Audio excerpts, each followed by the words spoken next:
É, a minha filha é postiça, exatamente, desde 3 aninhos de idade, né? Bom, para mim é um enorme prazer estar aqui na Vitsum, né? Com vocês, com a Vitsu. A Vitsu, eu sempre respirei, ouvi falar da Vitsu na minha casa desde pequena. Minhas avós, Frima Dain e Biri Rabinovich, fundaram o grupo Henrietta Sold, da Vitsu, e a minha mãe, Dora Rabinovich, é Haverá do grupo Irit, do Rio de Janeiro. Dá para ver que eu sou carioca, apesar de 23 anos de São Paulo, o sotaque não vai embora.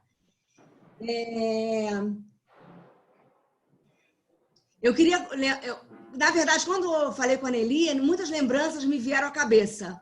E eu não posso esquecer dos bazares da Vitsu. Eu e minha irmã passamos muitas bandejas de Fluden, que a minha avó fazia para angariar fundos no bazar, para a Vitsu.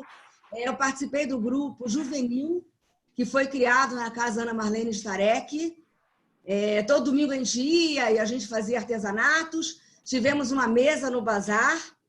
E naquela época, quem era parte do grupo era as Stareques e eu.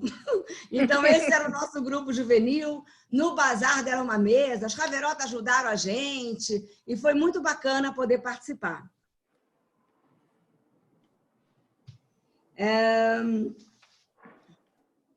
A Vitsu Rio, né?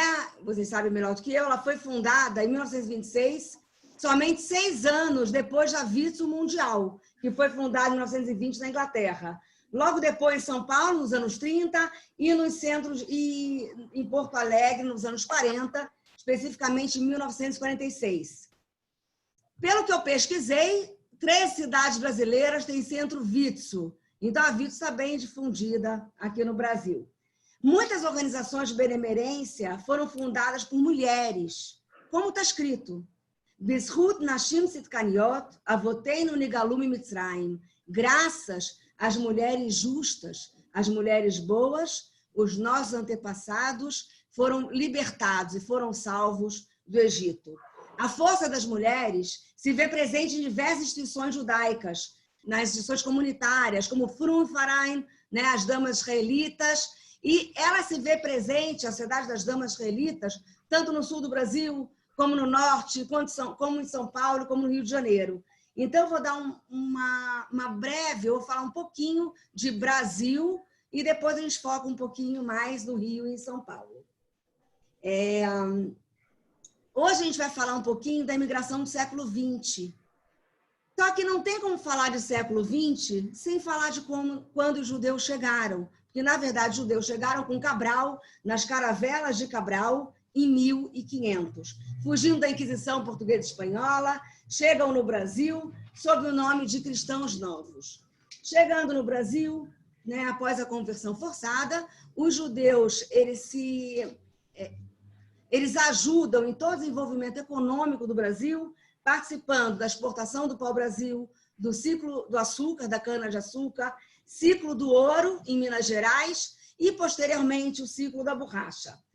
Temos que lembrar também que a primeira sinagoga do Brasil foi fundada sob domínio holandês em 1536, em Recife. Muitas personalidades da época eram cristãs novas, leia-se judeus. Gaspar da Gama, que veio com Cabral, Fernando de Noronha, o primeiro donatário das capitanias hereditárias, os bandeirantes, Raposo Tavares, né? E no século XIX, a gente vai dar um pulo, né? Eu estou falando do século XVII até o século XVII. No século XIX, chega uma nova leva migratória, vou falar bem rapidinho, antes do século XX, dos judeus marroquinos. E por que no século XIX, com a vinda da família real ao Brasil, abrem-se os portos e a tolerância religiosa. Então, aceitam não católicos no Brasil. É a partir daí que vai começar a liberdade religiosa no nosso país. Chegam os judeus marroquinos, para onde eles vão? Para a Amazônia, Manaus, Belém, época do ciclo da borracha. Eles entranham, né, pelos braços dos rios na selva amazônica, e é uma história belíssima que a gente não tem tempo de contar aqui. A primeira sinagoga, e a primeira que está ativa até hoje, é a sinagoga Shara Shamayim, em Belém, do Pará, fundada por judeus marroquinos. Quem quiser conhecer um pouquinho mais da história, tem um livro do Samuel Benchimol, Eretz Amazônia, que vale a pena. Outros livros foram escritos posteriormente, esse foi o primeiro. É uma história que vale a pena conhecer. Judeus marroquinos também fundam no Rio a sinagoga Shel Gemilut Hassadim em 1840. Mas foi no início do século XX, né? A Nelly acabou de falar que eu ia focar no Rio, em São Paulo, que veio a maior leva migratória judaica. A maioria desses imigrantes chegam da onde? Da Europa Oriental. Bessarábia, Hungria, Polônia, Rússia. E eles chegam, né, do leste europeu. E eles chegam aqui no Brasil por quê? Primeiro, fugindo dos pogroms. Segundo, do exército. O exército era cruel. E quando eles viam que era um judeu, aí que eles colocavam na linha de frente. Então, como meu avô falava, eles diziam o seguinte, lá na Bessarábia, sob domínio romeno, falavam em romeno, pentabon na cavalaria, bom para cavalaria, ou seja, bom para a linha de frente, judeu é bucha para canhão. Então, os jovens, claro, que acabavam saindo para fugir do exército. Saíam, mudavam datas de nascimento. Eu tenho um primo que ele foi direto para Israel e ele tinha diferença de 5 anos, ele e o irmão. Nos documentos eram 2 meses. Que mãe consegue dar luz com a diferença de 2 meses entre os filhos? Nenhuma. Mas o que eles fizeram? Mudaram as datas para não serem pegos pelo exército. E a pobreza, a extrema pobreza nos Teitalar, nas aldeias e nos vilarejos judaicos da Europa Oriental. No começo do século, chegam os judeus nas colônias agrícolas do Barão Hirsch, né, pela ICA, pela Jewish Colonization, no sul do Brasil. Isso acontece em 1904. A colônia de Philipson, né, a colônia de 4 irmãos, e elas, Philipson primeiro, depois 4 irmãos, já haviam colônias na Argentina, e todas elas autônomas. Né? Cada judeu tinha uma parte de terra, e eles tinham sinagogas, cemitérios, escolas e uma vida judaica plena. Logo depois, essas colônias se tornaram cidades. Cidade de Santa Maria, 4 irmãos, Erechim, Erebango, todas começaram como colônias agrícolas judaicas. Em 1920, os judeus das colônias começam a migrar para Porto Alegre e para o restante do Brasil, para o Rio, para São Paulo. Em Recife também chegam judeus no século XX. Não são os mesmos, né, de 1500, do período colonial. Aqueles vieram fugindo da Inquisição, portuguesa e espanhola. Esses vieram do leste europeu. E também no Recife, em 1908, foi fundada a escola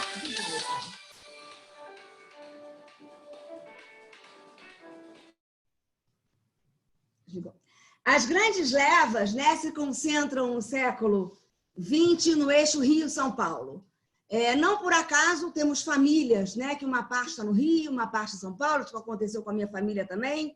Algumas irmãs da minha avó acabaram indo para São Paulo, outras para o Rio, e geralmente vinham separados, os jovens vinham muito jovens, né? Então, um rapaz com 18, 19 anos chegavam no Brasil, deixavam a família toda na Europa, muitos nunca mais voltaram a ver seus entes queridos, e ficavam um mês no navio, não era a primeira classe, era a 5ª classe, uma viagem difícil, muitos adoeciam, alguns morriam, e chegaram aqui no Brasil, e o navio parava no Rio de Janeiro, Porto de Santos e na Argentina, em Buenos Aires.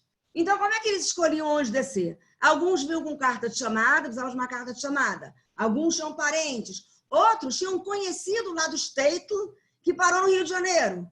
Então vou descer lá, pelo menos eu conheço alguém.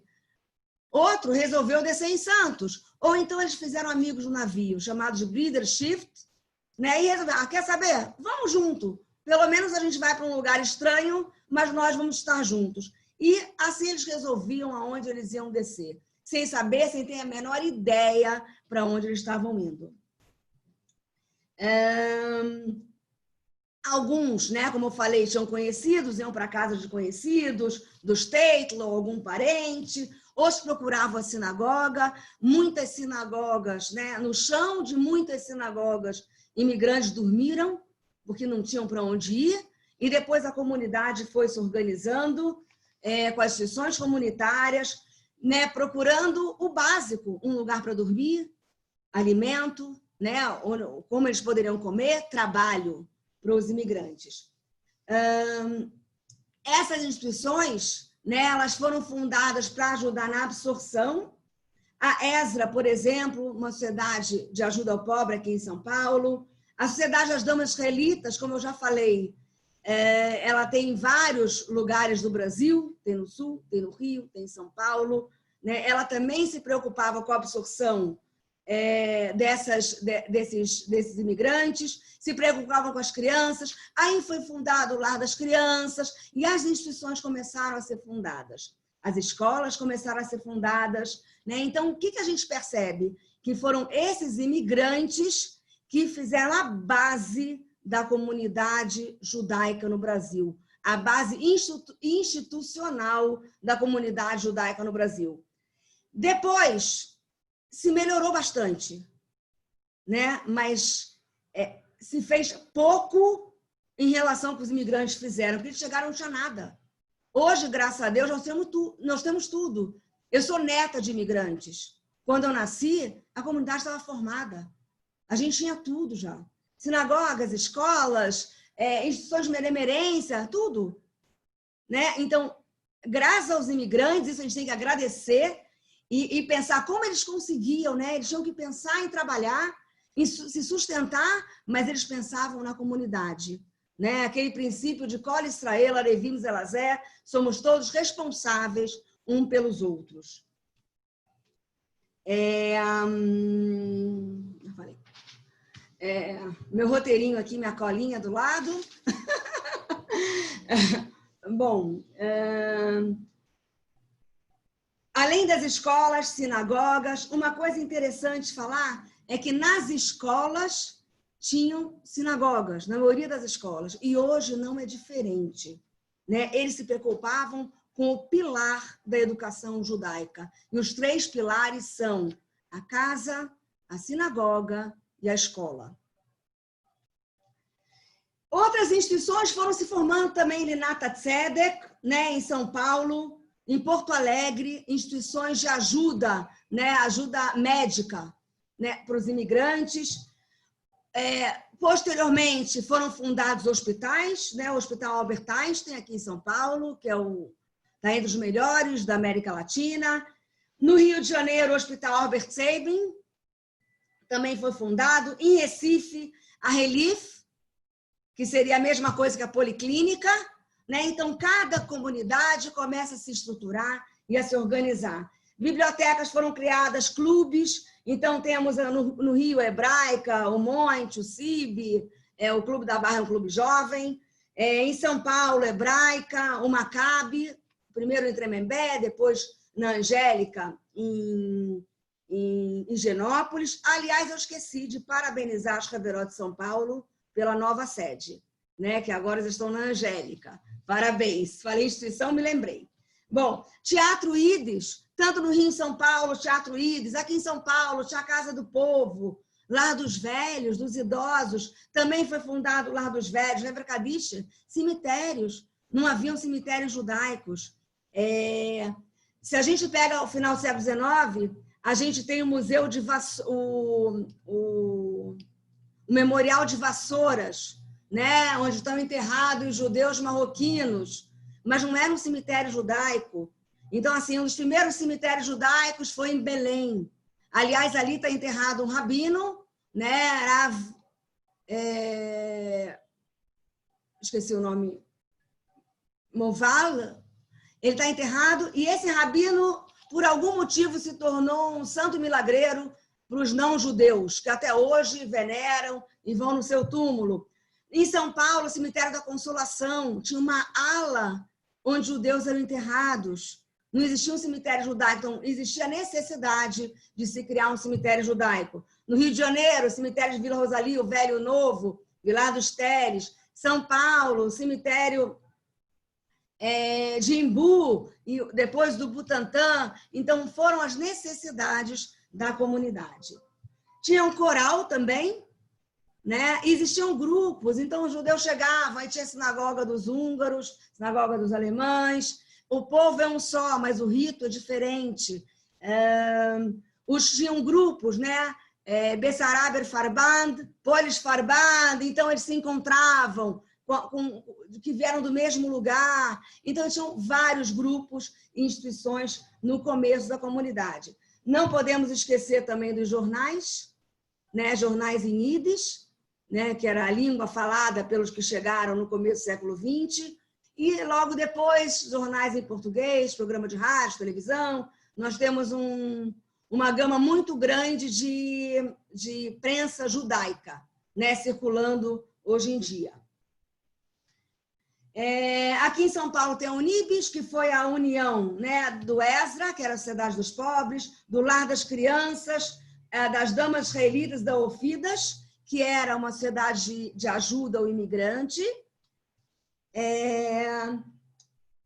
Hoje, a Unibis tem o profissionalizante, tem uma creche. Um parênteses que eu quero colocar aqui, os lares das crianças. No Rio tem Lar da Criança, São Paulo tem Lar da Criança e provavelmente em outros estados do Brasil também. Quando a comunidade começa a se organizar, os imigrantes chegavam, não tinham onde deixar os filhos, precisavam trabalhar. Aqueles primeiros chegaram solteiros, começaram a casar, começaram a ter filhos, precisavam de sustento, né? E aí o que acontecia? Esse lar, ele abraçava as crianças. Então, no começo, elas dormiam no lar. Depois, aos pouquinhos, foram indo para casa. O que aconteceu? Pelo menos no lar aqui de São Paulo, o lar começou a ficar vazio. Graças a Deus, as famílias conseguiram manter seus filhos em casa. E esse era o objetivo. Hoje, no Lar das Crianças aqui, a gente conta no dedo quantas crianças judias tem no lar. Como o lar ele tinha toda uma estrutura, né? Ele é provido pela comunidade, então ele se abriu à comunidade maior. Então, sempre, quando as instituições podem, elas também se abrem à comunidade maior. E isso aconteceu com algumas instituições. A Unibis, por exemplo, no profissionalizante, né, não são crianças judias que estão no profissionalizante. As crianças judias, elas estão nas escolas judaicas. Na creche, a maior parte são crianças não judias. Então, a comunidade, de alguma forma, ela quis devolver o bem que o Brasil nos fez ao receber os nossos pais e avós. Em São Paulo, a primeira sinagoga, e eu estou indo em ordem cronológica, por isso que eu estou mesclando Rio e São Paulo, a primeira sinagoga do Estado foi fundada em 1912, a sinagoga Keilat Israel, que hoje ela abriga o Memorial da Imigração Judaica do Holocausto. Tá? Eu trabalho, como a Neri falou, nesse memorial, eu sou encantada pelo memorial, e aqui vai um convite, né, para as Caveiró de São Paulo e para as que não são de São Paulo, para que venham visitar assim que o memorial abrir, que os museus estão fechados. Ele é incrível, né? Ele conta a nossa história, ele tem um andar sobre a imigração judaica no Brasil, um segundo andar é a sinagoga, a mais antiga do estado de São Paulo. Tem um outro andar sobre judaísmo e toda a tradição judaica. E um último andar é o Memorial do Holocausto. Uma história triste, mas que tem que ser contada e não pode ser esquecida. No Rio, haviam duas sinagogas, né? A Beit Yaakov e a Beit Israel, e elas foram demolidas para a construção da Avenida Presidente Vargas. A comunidade estava crescendo, em 1928 resolvem fundar uma nova sinagoga, maior, mais bonita, e ela é fundada em 1932, que é o grande templo da Rua Tenente Possolo. Eu sou, como é que se fala? Eu sou suspeita em falar. A sinagoga é belíssima, né? Uma pena que ela não é muito frequentada, porque a comunidade acabou migrando para a Zona Sul, mas foi a sinagoga que eu me casei, que meus pais se casaram, que meus sogros se casaram. É uma sinagoga linda. Pena que não tem rodinha para a gente carregar, né? E levar para os bairros onde realmente a comunidade está habitando. E por que ela foi construída ali? Porque os judeus, quando chegaram no Rio, habitaram aonde? A Praça 11, que era bem no centro, próximo ao porto, as comunidades de Olaria, Meier, Cascadura, Madureira. Dessas comunidades também haviam escolas, sinagogas. Eu adoro contar num memorial a história da imigração judaica, porque ela é a história da minha família, na verdade, é a história da nossa família, né? E tudo que o imigrante fez. Depois de eu falar como foi o trabalho do imigrante, tudo que o imigrante fez de manter o judaísmo e manter as instituições judaicas. O meu avô, por acaso, ele foi um dos fundadores da escola Bialik, né, no Meier, uma das primeiras escolas judaicas. Lá também havia sinagoga. Então, assim, grupos judeus se preocuparam com a educação. Grupos judeus se preocuparam com a continuidade da nossa comunidade. E hoje continuam se preocupando. E agora é a nossa vez, né? Nós temos que nos preocupar com a nossa continuidade.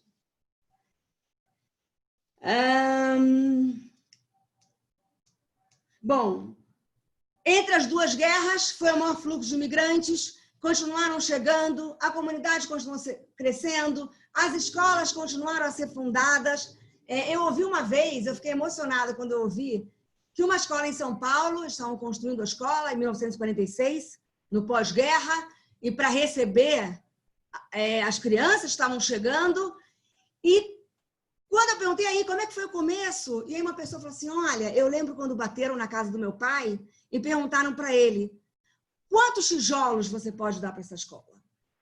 Não perguntaram quanto você pode doar em dinheiro, quantos tijolos. Como você é parte dessa construção. Vamos construir juntos, da mesma forma como se escreve um Sefer Torá. Ninguém fala quanto você pode doar, quantas letras você vai doar. Você quer doar uma letra? 2 letras, um passuco, uma paraxá, porque assim a gente sente que nós somos co-participantes. Nós estamos escrevendo juntos o Sefer Torá, nós estamos construindo juntos a nossa comunidade. Nos anos 30, começam a chegar judeus da Alemanha, né, em 33, a ascensão de Hitler ao poder, fugindo da Alemanha nazista, e esse fluxo se intensifica após a Noite dos Cristais, em 1938. E aí começa a chegar, o Brasil fecha as portas, a gente já conhece a história. Nossos agradecimentos a Araci Guimarães Rosa e a Souza Dantas, que forneceram vistos a judeus para entrarem no Brasil, quando era proibido, né, pela Era Vargas, a entrada no Brasil. Nessa época também era proibido se estudasse línguas estrangeiras. Então eu lembro que a minha mãe conta que na escola judaica eles estavam tendo aula de ivrit, de hebraico, aula de Torá. Quando chegava o MEC para fazer a vistoria, rapidamente iam esconder os livros, né, de estudos judaicos. Professores trocavam, porque eram todos europeus, falavam com sotaque, não falavam bom português, falavam ídis, né, falavam hebraico. Trocavam pelo professor de matemática, de geografia, para que eles conseguissem burlar essa lei e depois voltavam às aulas de estudos judaicos. A primeira escola de São Paulo foi em 1922, né, o Colégio Renascença, aqui em São Paulo.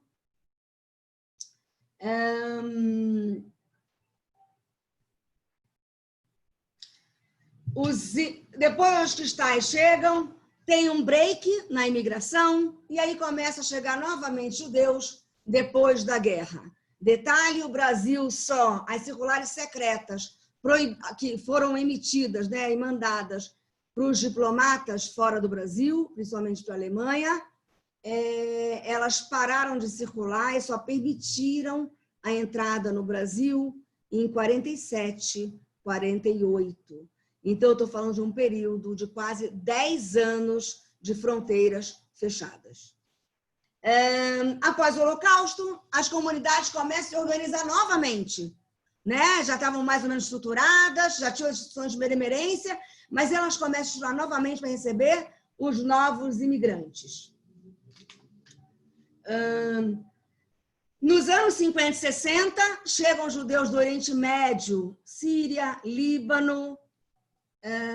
Nos anos 20, alguns libaneses chegam no Brasil, da cidade de Sidom, que foi fundado o Templo Sidom na Tijuca, isso é importante saber, mas a grande leva migratória, nos anos 50, 60, Egito, Líbano, Síria, Irã, Iraque, né, por causa da criação do Estado de Israel, a vida dos judeus dos países árabes começou a ficar muito complicada, muito difícil, a situação era crítica e eles precisavam sair. Muitos saíram também em levas, né? Muitos pais enviaram seus filhos antes e depois vieram. Alguns vieram via o Estado de Israel e depois chegaram ao Brasil. E a comunidade sempre se reorganizando, a cada leva migratória, para poder receber os novos imigrantes. Falei muito, né, gente? Mas, assim, em termos de leva migratória, né, essa seria a última, dos judeus sefaradim. Então, a gente tem, assim, os judeus sefaradim no período colonial, Portugal, Espanha. A gente tem os judeus askenazim, né? Sefaradim do Marrocos também, final do século XIX. Judeus askenazim, leste europeu, no século XX. E nos anos 50 e 60, os judeus sefaradim do Oriente Médio. Mas como que era a vida do imigrante, né? O imigrante chegava, não conhecia a língua, não conhecia o país, não conhecia nada. Se ele conhecesse alguém lá do Statel, ele ainda tinha sorte, conhecia alguém. Se ele tinha um parente, ele também tinha sorte. Ele não estava sozinho. Mas, se não, ele tinha que se virar. Mas a comunidade, de alguma forma, de alguma forma, ela absorvia esse imigrante e tentava dar a ele ajuda, né? Indicação de trabalho, o lugar para dormir, as pensões, eles tentavam se organizar. O imigrante chegava e a maioria foi trabalhar como klinteltchik, né? Em português, mascate, bater lá de porta em porta para vender mercadoria. E a gente começa a se perguntar, mas que mercadoria? Eles vieram sem nada, eles não tinham dinheiro. Como eles diziam, os meus avós vieram com uma mão na frente, outra atrás, não tinham nada. Como era feito isso? Em consignação. Então, ele chegava, tinha um imigrante, estava um mês aqui, vendendo camisa. Aí virava assim, ó, toma 10 camisas, vai vender, toma jogos de cama, vai vender, gravatas, vai vender, depois você me paga. Ou pegava em consignação em lojas. Geralmente, era tudo via um imigrante que já estava aqui. Detalhe, às vezes o imigrante estava há um mês, há 2 semanas, e ele era o entendido em Brasil, né? Ele sabia 20 palavras de português, ele era o que sabia tudo. Então, era ele que dava as orientações para esse novo imigrante. E assim começaram a vida, mas não foi nada fácil. Números, ok, números em qualquer língua já facilita. Mas eles não tinham língua, eles subiam os morros do Rio de Janeiro. Aqui em São Paulo, a maioria foi para o Bom Retiro. Algumas comunidades, né, da Lapa, Cambuci, foram se formando no caminho, mas a maioria das pessoas chega no Bom Retiro. No Rio de Janeiro, a mesma coisa. A maioria ali na Praça 11, tinha a comunidade Jumeia, Rolaria, Madureira, Cascadura. Alguns foram para outras cidades do estado do Rio, né? Aqui em São Paulo, para Lorena, Ribeirão Preto, Campinas, né? Piracicaba, também tiveram comunidades. E por que eles migravam, gente? Para Parnusse, Parnassá. Eles tinham que ir aonde tivesse sustento. E como é que formava a comunidade? Um foi e falou assim, olha, aqui dá para trabalhar. Aí já chamava o outro, que já chamava o outro, que já chamava o outro, e assim se formavam as comunidades. Como tudo não são flores, nem tudo são flores, os imigrantes, eles começaram com a venda a crédito aqui no Brasil. Eles viram que o pessoal não tinha dinheiro para pagar à vista, né? Então, vamos dividir. Então, chegavam e dividiam, sei lá, em 3 vezes a compra. Tinham lá cadernetinha, anotavam em Yiddish, e aqui eu estou vendo muitas filhas de imigrantes que devem conhecer essa história melhor do que eu e muito de perto. Anotavam lá em Yiddish, olha, vendi para fulano de tal, seu João, em 3 vezes, dia tal, eu vou lá cobrar. No dia tal, ia lá, batia na porta para cobrar para o seu João. Naquela época, a palavra tinha valor. Então, vamos dizer que a maioria das pessoas eram honestas e pagavam. Mas caloteiro sempre existiu, né, gente? Então, o meu avô Davi contava que ele, como cliente, batia lá na porta.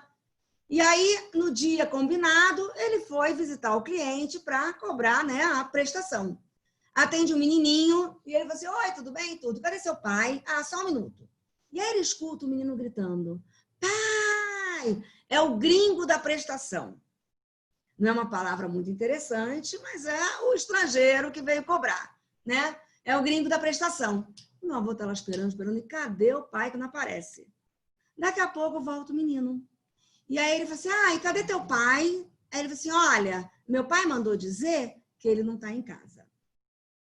Então, assim, era um calote atrás do outro, era muito difícil, e os imigrantes tinham que dar um jeito nessa situação, porque já nessa altura tinham família, filhos, e precisavam do sustento, além do que eles vão pagar a mercadoria, né, de quem eles pegaram em consignação. Bom, haviam alguns cantinhos da cidade, né? Aqui em São Paulo, bem ali na esquina da Rua da Graça, onde era a sinagoga. No Rio também haviam lugares que eles se encontravam para trocar ideias, falavam sobre tudo e também tiveram uma ideia. E qual era a ideia? Na casa de um mal pagador, o que é um mal pagador? Aquele que não pagou para mim as minhas camisas, para você os lençóis que você vendeu e para você a gravata. Tá? Ou para outros móveis. Aquele cara não pagava para ninguém. O que eles faziam? Eles pegavam um prego, vá, como é que é, Nelly? Em ida, esqueci. Vá, está? Zvok. Zvok, isso. Zvok. Eles botavam o prego na porta e aquele era o tzvok. Daí a palavra tzvok ficou sendo com o mal pagador, né? O caloteiro. Isso. E aí botavam essa história. Exatamente. A história é igual, gente, não mudou nada. E aí botaram lá o tzvok, e aí quando o imigrante ia vender suas mercadorias, o que ele fazia? Eu olhava lá.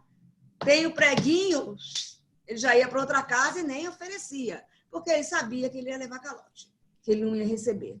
Né? E assim eles foram se virando. Os filhos todos estudaram, isso é importante, a cultura é importante do judaísmo, se formaram, médicos, engenheiros, advogados, arquitetos, professores, né? Todos se formaram e são pessoas produtivas, tá? Que contribuem com o nosso país. Tá? Tanto aqui como em todos os lugares do mundo onde os judeus chegaram.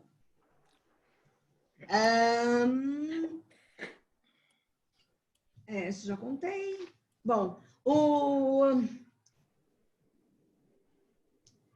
tiveram ainda hoje judeus proeminentes no Brasil, nós conhecemos vários, e sempre contribuindo, né, com a nossa sociedade. Gente, eu tentei falar o mais rápido possível, porque a história é longa, né? E se deixar eu vou continuar falando. Como eu falei, é uma história que não é a minha história. Um dia eu estava no memorial e eu recebi uma pessoa, ele é paulista, ele morou no Rio uns anos, trabalhando com educação, hoje ele já está de volta em São Paulo. E aí ele chegou no memorial, e aí eu estava andando com ele, né? Eu recebi, e aí eu estava contando sobre a história dos imigrantes, contei a história do meu avô, adoro contar história. E aí ele falou assim, ué, mas por que a história do teu avô? Eu falei, como assim? A história do meu avô. Aí ele falou, não, essa história é do meu avô. Não é só do teu avô, é do meu avô. Então, essa é a história dos nossos pais, né? E dos nossos avós. É isso. A educação, já falei dos pilares. Eu comentei do meu avô, né? Sobre a escola. E ele também rezava, ele era Bala Corê. Então, ele e mais 4 amigos se juntaram para fazer o minyan de sinagoga, de Rosh Hashanah e Yom Kippur, e a gente foi descobrir depois que ele era melamed do State, ele se preocupava muito com os professores, tá? Então, ele se preocupava muito na valorização dos professores de matéria judaica, tá? Inclusive, eu tenho uma conhecida que ela trabalhou nessa época na escola judaica, e ela falou assim, o teu avô, às vezes, pegava do dinheiro e passava o professor embaixo da mesa. Enquanto se discutia em cima, ele passava por baixo, porque ele sabia o quanto é importante o trabalho na educação e na educação judaica. No final das contas, eu acabei também, né, no magistério, como morar, também não por acaso, a minha mãe ela morar e foi morar 45 anos, 48, 45, na mesma escola Judaica do Rio. Então, assim, a educação tá com a gente. E a gente precisa, né, continuar. A Tânia está aí, estou olhando para você, da área de educação também. A gente precisa continuar, né? Precisa continuar. Os nossos filhos têm que conhecer a história dos imigrantes, saber o quanto eles se deram para construir essa comunidade, e nós precisamos que eles continuem em frente, né? Eu acho que essa é a nossa missão. Pessoal, se eu falei demais, me desculpem, mas agora eu quero ouvir vocês. Se tiverem alguma pergunta, se alguém tiver alguma historinha, como eu já disse, com certeza vocês são filhos de imigrantes ou até imigrantes e tem algumas histórias para contar. E estamos aqui para ouvir. Ilana, parabéns pela sua exposição.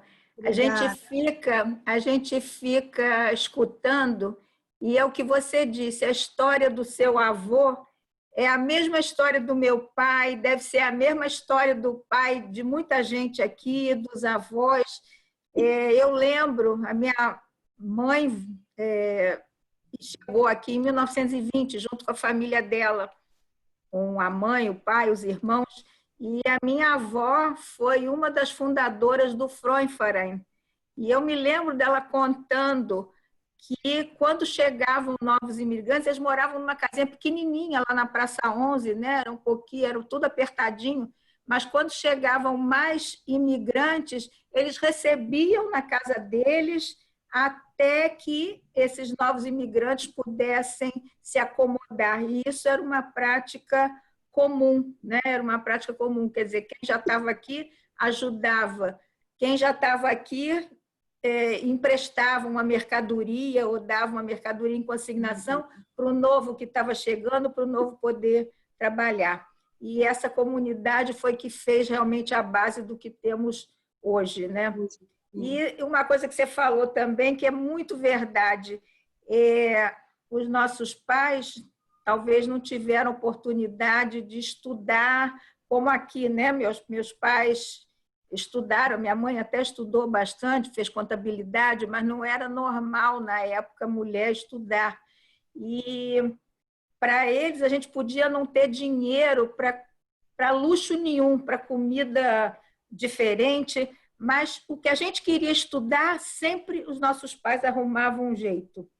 E a educação era uma coisa assim que fazia parte, o sonho dourado de toda a família judaica, e até faz parte do imaginário, né, da Yiddish Shemame, é de ter um filho doctor, engenheiro ou advogado, né? Tinha que fazer uma faculdade, era o sonho deles, é que os filhos, e realmente a maioria da nossa geração já se formou e já conseguiu estudar.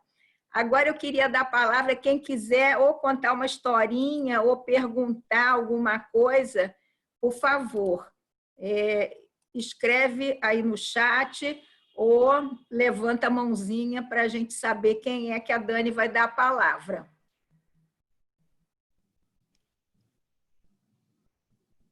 Tem uma pessoa que fez uma pergunta aqui, Eva Blay. Desculpa, cheguei atrasada. Gostaria de saber se você conhece meu livro, O Brasil como Destino, Raízes da Imigração Judaica Contemporânea para São Paulo. Nossos trabalhos são semelhantes. Sim, sim. É um livro maravilhoso, de uma pesquisa muito interessante. Parabéns!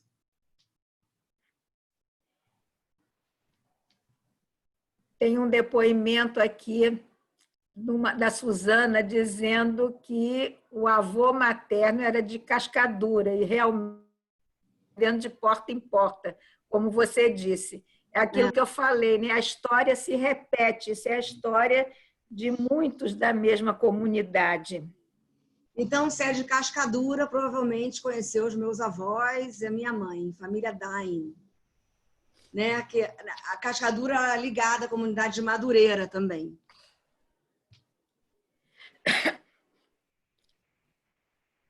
E é importante também a gente frisar isso que você falou logo no começo, que a Vitso também foi uma das instituições criadas nessa época e por essa geração, né?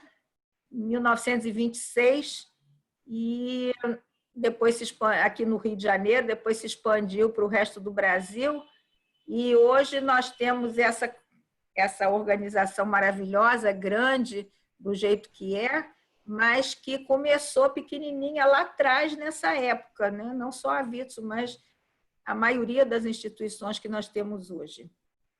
Eles realmente, era uma época difícil, precisavam correr atrás de sustento, mas não deixaram, né, a comunidade na mão. E com muita humildade, eu me sinto muito pequena, né, perto desses imigrantes, com tudo que eles fizeram e com tudo que a gente tem hoje. Né? Hoje a gente só está arrumando, organizando, embelezando, na verdade. Mas a base foram eles que fizeram. Né? As instituições que a gente tem hoje, muito poucas instituições foram fundadas depois, né? Em épocas posteriores. O Eduardo Joelson está dizendo aqui, meu avô materno era polonês e vendia de porta em porta, família Fine. Ele contava que as pessoas faziam brincadeiras com ele do tipo, isso é porcaria. E como ele não falava direito o português, ele repetia, é porcaria. É verdade. Como é que eles sobreviveram sem saber falar uma palavra de português, né? Chegavam aqui sem dinheiro, sem a língua. Realmente, essa geração foi uma geração de heróis. Sim. E eu abri aqui para o Rubens também. Rubens, você está aí? Porque ele pediu para falar. Tá. Boa tarde. É o seguinte, a família do meu tio-avô veio para o Brasil em 28 e eles resolveram ir para Santo André, porque acho que São Paulo já estava muito congestionado de clientelas. Então, eles foram na linha de trem, seguindo do Bom Retiro para o ABC, né? E a Brás, Moca, Ipiranga e tal, e tudo mais. E aí esse meu tio-avô, ele trouxe 2 irmãos dele, trouxe o pai dele e a esposa dele, que era irmã do meu avô, brigava, você não vai trazer minha família, né? Aí, bom, ele trouxe meu avô em 33. Aí meu avô começou a trabalhar, como a maioria fez, para trazer a esposa e os filhos, né? A maioria trabalhou pelo menos de 2 a 4 anos, eu imagino. E meu avô uma vez foi preso em São Caetano porque ele não estava dando nota fiscal em 1933. E aí a minha tia-avó, a irmã dele, teve que ir na cadeia lá, em São Caetano, e não falavam direito português, chorar, dizer que ele tinha que ganhar para tal. Bom, ele foi libertado e minha mãe, minha tia e meu tio e minha avó chegaram em 38, 37. Chegaram em 37. Para quem não conhece, hoje, o Museu da Imigração no Brás, em São Paulo, deve ter alguma coisa semelhante no Rio, tem um histórico já informatizado para você saber em que navio a sua família chegou, com todos os dados, como a família chegou, etc, etc. Eu fui nesse museu que eu conhecia a diretora em 93. Não era informatizado. Os dados do meu pai eu achei fácil, porque ele sabia o mês que chegou. Minha mãe não sabia nada, só o ano. Aí nós ficamos rodando de janeiro a dezembro, eu de um lado, a diretora do outro, e, enfim, nós achamos. Só não achamos dos 2 avós paternos, porque não se sabia exatamente se tinha sido 32, 33, aí não procuramos. Mas se o nome estiver certo, hoje pela internet consegue achar tudo. E só para dizer uma coisa, Ilana, sim, a imigração que ficou parada, na verdade, naquele período que você comentou, ficou parada oficialmente, né? Porque todo esse pessoal, como a minha família, chegou no documento com o nome, com a religião católica. Todos eram orientados pelos despachantes da Polônia e daqui da Rua Florencio de Abreu, em São Paulo, para já se dizer que eram católicos. Sendo católicos, eles entraram no Brasil. Até onde eu tomei conhecimento, não sei se na alfândega alguém fazia alguma pergunta, como brincou o primo meu, se tinha que rezar um Padre Nosso. Isso eu não sei, para provar que era católico. Era esse o depoimento. Isso em que ano, Rubens? Então, desde 28, pelo menos, 28 eu não tenho certeza, mas de 32 até 38, que foi a chegada da minha família, sim, tanto materna como paterna, em todos esses documentos que eu consegui lá no Museu da Imigração, aparece a religião de todo mundo, e todos com a religião católica. Inclusive, por exemplo, esse documento, quando eu estava lá, que eu li todos os livros, né, em detalhe, do ano, apareciam, por exemplo, o navio saiu de Trieste, que hoje é Itália, na época é Iugoslávia. Parou, vamos dizer, em Marseille. Aí eles dizem, em Marseille entraram tantos protestantes, tantos católicos, era mais protestante ou católico que aparecia. Em cada porto que o navio parava, dizia quantos protestantes e quantos católicos tinham entrado. Em nenhum dos livros que eu olhei falava que eram judeus, né? Até porque eu acho que todo mundo era muito bem orientado. Sim. E eu imagino que o preço para fazer isso devia ser muito alto. O preço que a família daqui do Brasil pagava para todo esse caminho, despachante em São Paulo, trazer a família do Stetl até Varsóvia, no meu caso. Varsóvia até o Porto, que não era lá na Polônia. Do Porto, viagem de navio e liberação em Santos, devia ser... Eu não tenho noção, porque meus avós não gostavam de falar disso, só que a gente ia, de vez em quando, fazendo uma pergunta, tinha alguma resposta. Prazer, hein? Prazer. Não, devia ser realmente muito caro e difícil, porque eles realmente não tinham recursos também. Mas isso era uma prioridade. Nós temos famílias, né, que demoraram anos para conseguir trazer seus familiares. Exatamente. Ilana, você talvez não está lembrando, eu sou da sua sinagoga. Eu sei. Ah, você conhece a Leonina. Ela também. Tem aqui uma frase da Gladys. Parabéns pela iniciativa da Vitsu sobre a imigração judaico-alemã no Rio Grande do Sul. Sugiro o livro Em Terras Gaúchas, organizado por mim. Interessante essa colocação. Então, a dica já está. Nós já temos o livro da Eva Blay, Em Terras Gaúchas. Quem quiser saber da Amazônia, Eres Amazônia. E eu acho que saiu um novo há pouco tempo, mas não estou lembrado do nome. Também tem aqui um pedido da Gladys. Gostaria que você falasse das dificuldades dos imigrantes no seu período de adaptação. Acho que você já falou um pouquinho, né, das dificuldades de sem saber a língua, sem ter dinheiro. Exatamente, tiveram que trabalhar e construindo família, né? Então, realmente foi um período muito difícil. De alguma forma, a comunidade tentou ajudar, mas foi um período penoso. Além de que a maioria veio sozinho, né? Ou então as famílias vieram pingadas. A maioria veio sozinho, os parentes na Europa.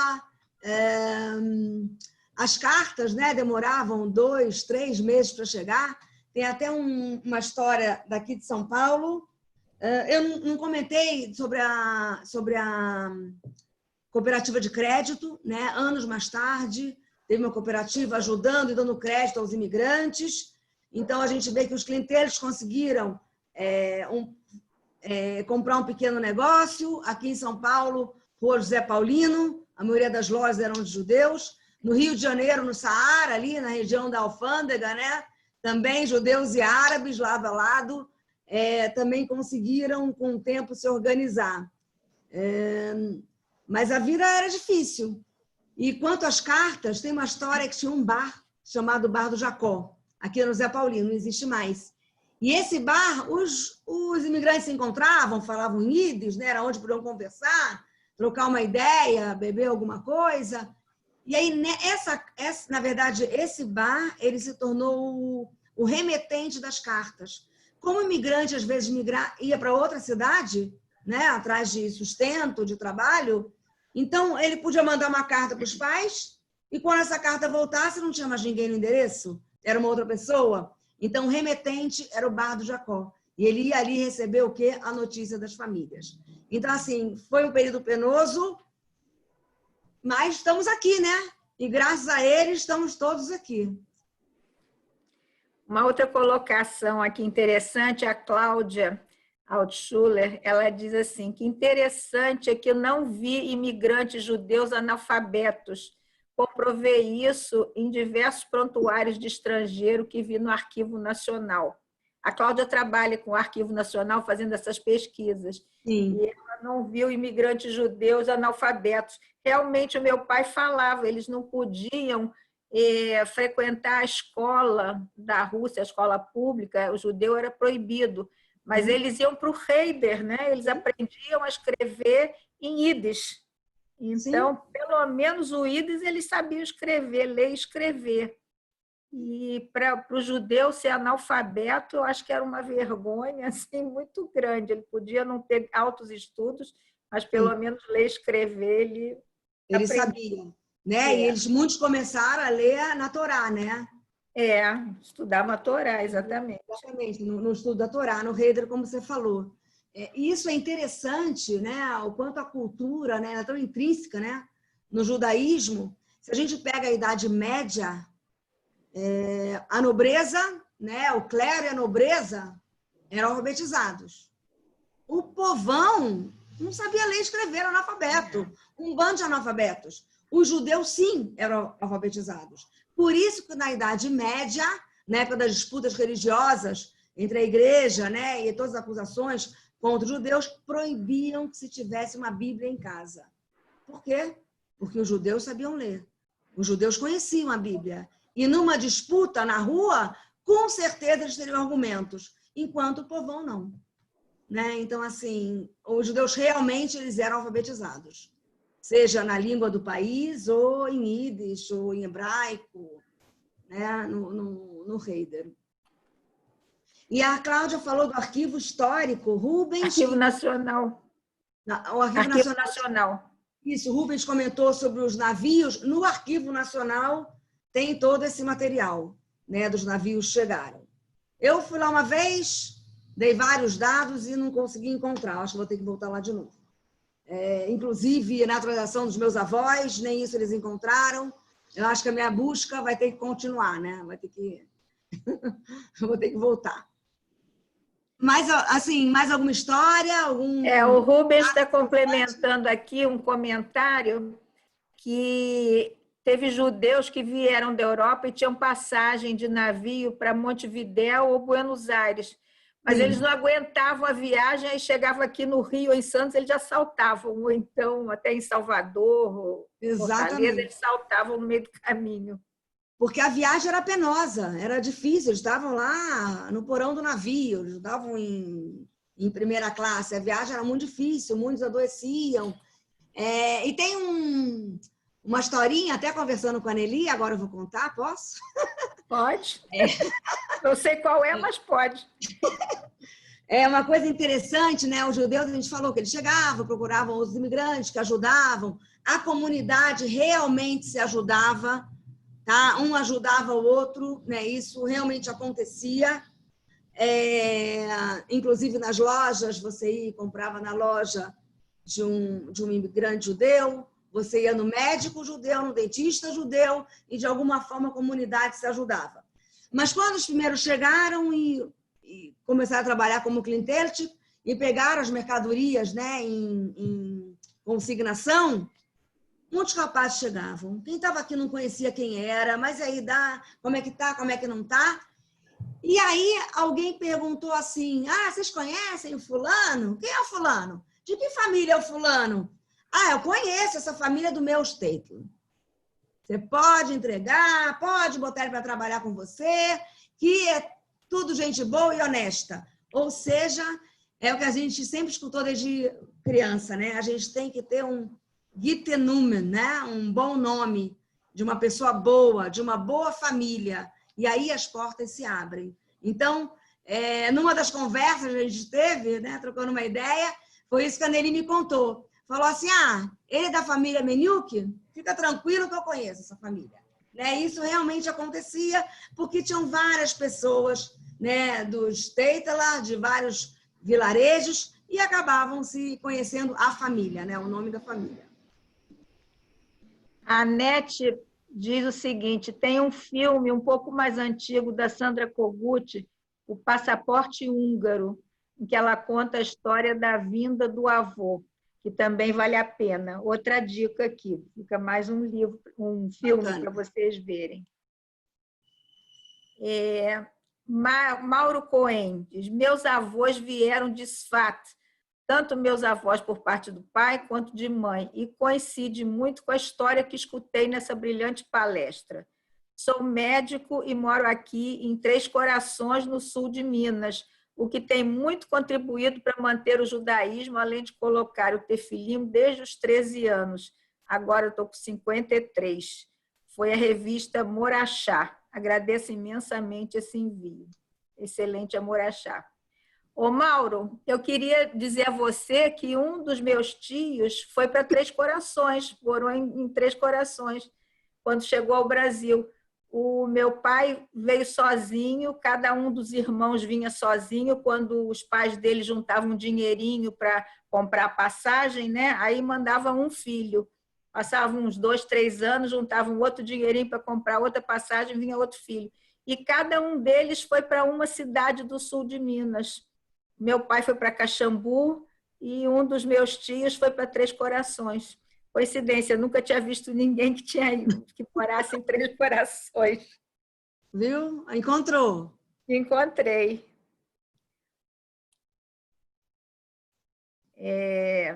Alguém? Meu tio, do Rubens, de novo. Meu tio-avô, que chegou em 1928, não conseguiu aprender a escrever em português. E aos 60 anos foi ter aula no Mobral de português. Olha que maravilha, que exemplo. Que bacana. Na verdade, assim, os que chegaram, né, com 18, 19 anos, realmente não conseguiram estudar, né? Tinham que trabalhar e foram aprendendo com a vida, né? Agora, tiveram outros imigrantes que vieram com pais e aí sim tiveram a oportunidade de estudar, porque os pais trabalharam para o sustento. Ou que chegaram mais novos e aí sim foram para a escola. Você falou da oportunidade de estudar, Rubens? A minha avó, ela veio com uma irmã, né, de Dombreven, um state da Bessarábia. Cada irmã veio em duplas ou separada. E aí ela falou que ela foi morar na casa de uma irmã que era casada. E aí tinha uma escola na frente de casa. E ela falou para o cunhado que ela queria ir para a escola estudar, ela queria aprender português. Ela era jovem. E aí ele disse, não, mulher não vai andar sozinha, você não vai sair, você não vai estudar. E ela, assim, até o final da vida, ela falava que ela não conseguia falar português porque ele não deu oportunidade dela estudar numa escola que era em frente de casa, né? Então, são historinhas, né, que a gente vai juntando.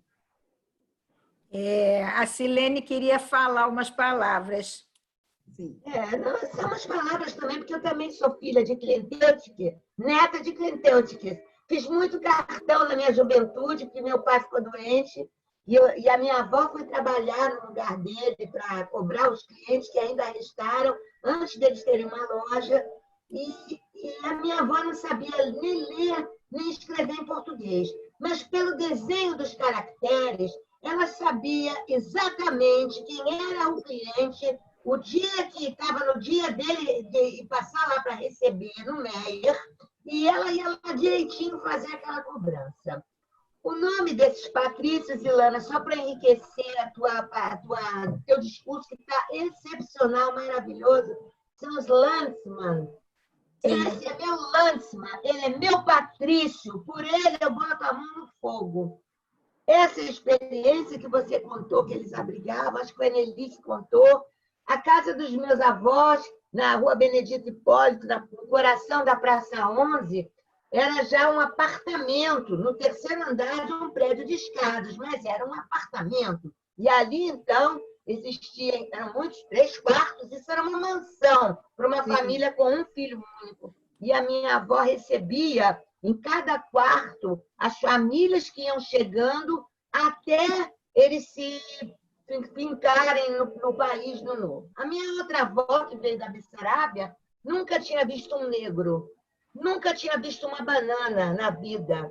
Então, são experiências que eu conto para você que têm que ser repassadas para os nossos filhos. Agora, O que eu estou louvando essa participação da Vitsu, fora ter o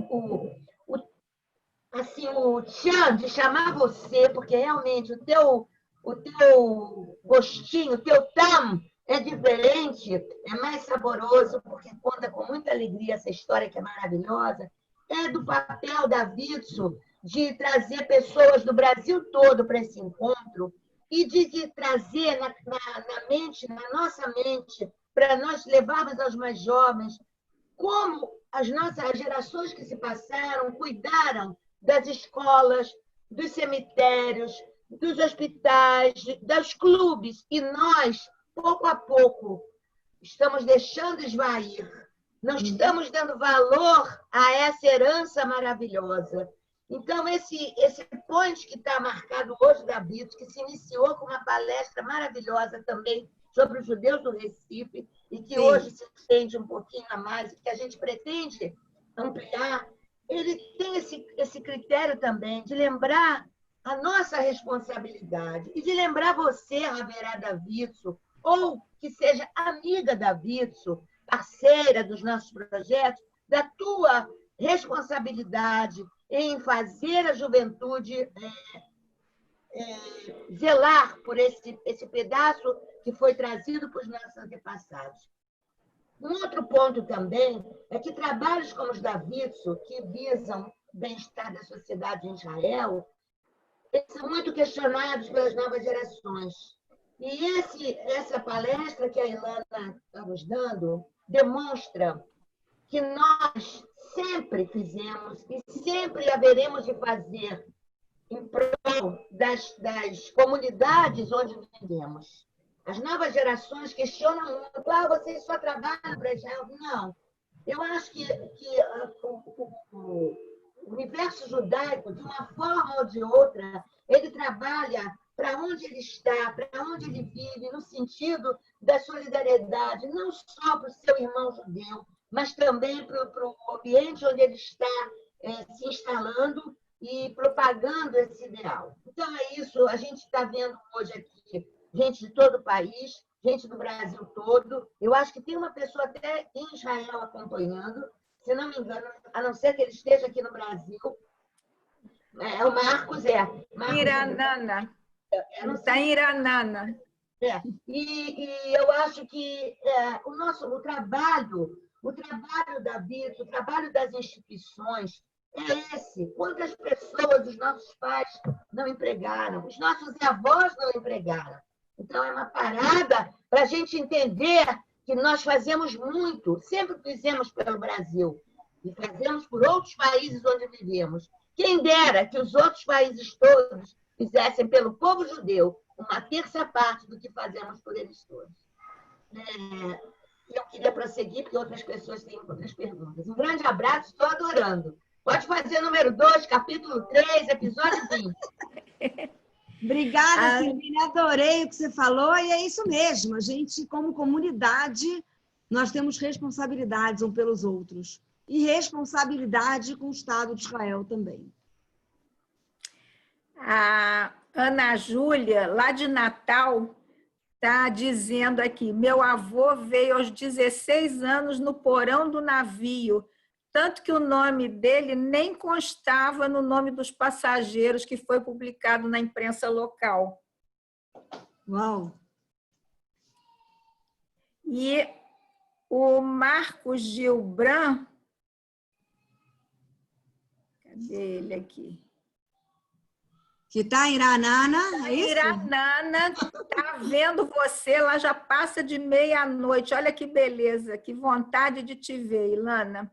Ele está perguntando, está dizendo para você falar um pouquinho sobre as sinagogas reformistas, a ARI no Rio, o CIP em São Paulo e a outra do Rio Grande do Sul, que também foram fundadas por imigrantes.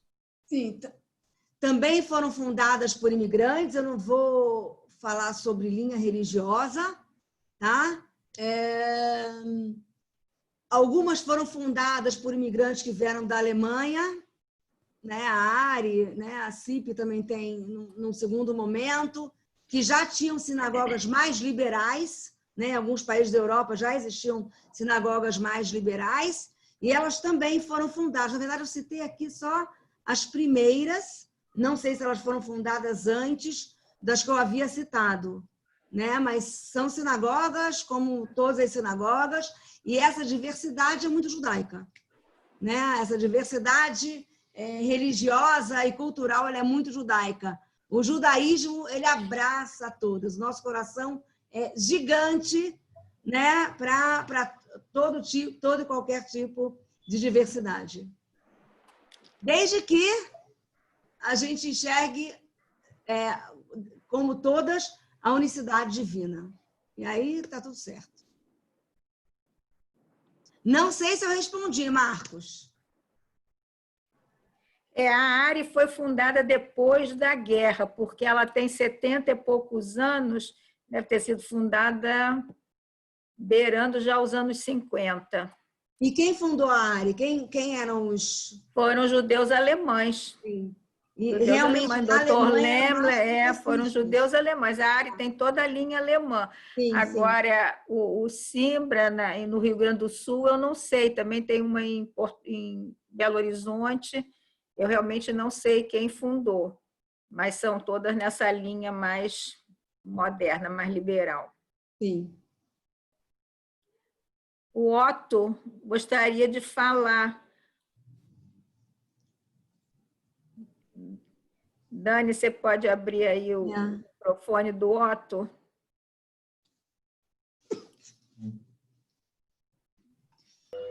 Eu pedi para ele abrir, ele tem que abrir o dele. Olá, boa tarde. Boa noite. Olá. Tudo bem, professora? Parabéns pelo trabalho. Ótimo. Eu trabalho com um resgate da história judaica aqui em Juiz de Fora, interior de Minas Gerais. E mais da metade do nosso processo migratório acontece nas transições do século XIX e XX. E nesse período, entre 1935 a 1960, foi o nosso auge, né? Mas foi um auge atípico, porque nossa cidade está espremida entre duas grandes capitais, né? Entre o Rio de Janeiro e entre São Paulo, né? Então, parte do meu projeto hoje, tanto na Biblioteca Hebraica, é de fazer o resgate dessas famílias que já estiveram aqui, e outra parte também é fazer esse levantamento de uma presença judaica no período imperial muito forte, né? Do qual os judeus aqui eram muito responsáveis pelo processo das exportações, tanto dos grãos de café quanto das pedras preciosas, né? E, assim, nós ficamos... O primeiro hospital da cidade de Cataguases, ele é fundado por um judeu também, é uma santa casa, muito curiosamente, e todas essas relações assim, de judeus espalhados pelo interior de Minas, a gente tem buscado fazer essas conexões, né? Então, tem até um dos colegas que está aqui hoje, que é de Três Corações, que é vizinho nosso. Nós encontramos muitos documentos falando de alguns judeus jovens, né, que eram mandados para Minas Gerais, para a cidade do interior de Minas. Então, tem Ouro Preto, Cataguases, São João Nepomuceno, tudo assim fazendo um circuito extra de Rio-São Paulo. Basicamente era para deixar essa contribuição, parabenizar pelo trabalho e colocar a nossa página lá à disposição para outros encontros da Viso. Embora a gente esteja aqui no interior de Minas, a gente está muito próximo do Rio de Janeiro e gostaríamos de sempre estar próximo e presentes nos encontros. Muito bacana.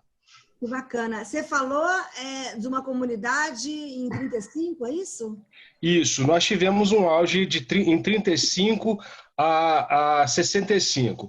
Na verdade, professora, nós temos dois grupos específicos. Nós temos um grupo de judeus que vem para cá na interseção entre a Primeira e a Segunda Guerra, e nós temos depois um grupo que formou praticamente, eles eram chamados de os judeus de Girgen, que era de Matias Girgen. Ele consegue resgatar 41 famílias da Alemanha, e esse Matias Girgen, ele funda aqui na cidade. Ele não era judeu, ele era um alemão. A minha cidade, Juiz de Fora, ela teve no início da sua formação uma quantidade de alemães muito grande, né? Então, ele faz praticamente uma lista de Schindler numa versão tupiniquim. Só ele traz 41 famílias, entre alemães, austríacos e russos, dentro deles judeus. Ele funda uma falsa fábrica aqui na cidade. Então, ele traz essas pessoas para cá e eles vivem aqui por pelo menos 2, 3 anos. E o que nós encontramos pelas documentações foi uma relação que depois eles deixam a cidade justamente por conta disso. Eles eram eruditos, eles eram pessoas ligadas à arte e não tiveram muitas condições ou muito manejo para continuar num trabalho industrial. Então, teve muitos desses judeus que foram para São Paulo, alguns foram para Nova York. O próprio Stefan Zweig, ele auxiliou bastante na colocação de alguns desses judeus que eram eruditos na Alemanha, ou então na própria Áustria, para que pudessem se alocar aqui no Brasil. O próprio Émeric Massier, que foi um pintor, que depois até se converteu ao catolicismo, mas ele era um dos que vieram nisso. E a nossa cidade teve o prazer de ter a primeira filarmônica fundada aqui por um judeu, que era Max Gefter. Em relação a essa questão da alfabetização, a gente encontrou também um jornal judaico que foi rodado aqui na nossa cidade. Ele era chamado O Volante, mas ele não conseguiu ganhar muita expansividade, apesar de judaico, ele era escrito em português, só que os imigrantes daqui não liam português e não conseguiu avançar muito. Mas é uma raridade assim a nível de interior de Minas, a nível de interior do Brasil. É verdade. Obrigada pela sua colocação. Eu sabia, né? Em Minas, se a gente pega o período colonial, muitos cristãos novos foram para Minas, mas já no século XX também tinha uma comunidade judaica. Na verdade, soube por acaso. O meu pai chegou a trabalhar, né, em Juiz de Fora, pela Rede Ferroviária Federal, e ele era engenheiro da rede. Ele ficou alguns anos em Juiz de Fora. E eu lembro que assim que ele chegou, ele procurou uma comunidade judaica, queria saber se tinha uma comunidade judaica, se tinha uma sinagoga. E aí disseram para ele que, isso já nos final dos anos 80, né? Disseram para ele que sim, havia uma comunidade judaica, como você falou, o áudio foi em 35, mas que não havia mais judeus na cidade, havia um ancião que tinha falecido há pouco e que a última Torá tinha sido levada para Belo Horizonte. Então, foi uma comunidade que teve seu auge, mas que foi se esvaindo. Obrigada, Otto. A Dora coloca aqui, meu pai veio da Bessarábia, além do Yiddish, escrevia russo e aprendeu sozinho português. Escrevia muito bem, quer dizer, é um esforço realmente que esses imigrantes fizeram, né, de aprender o português. E o Joelson também faz uma colocação engraçada. Minha avó paterna era da Bessarábia e também nunca tinha visto um negro. Quando viu, comentou, coitado daquele moço, está todo queimado.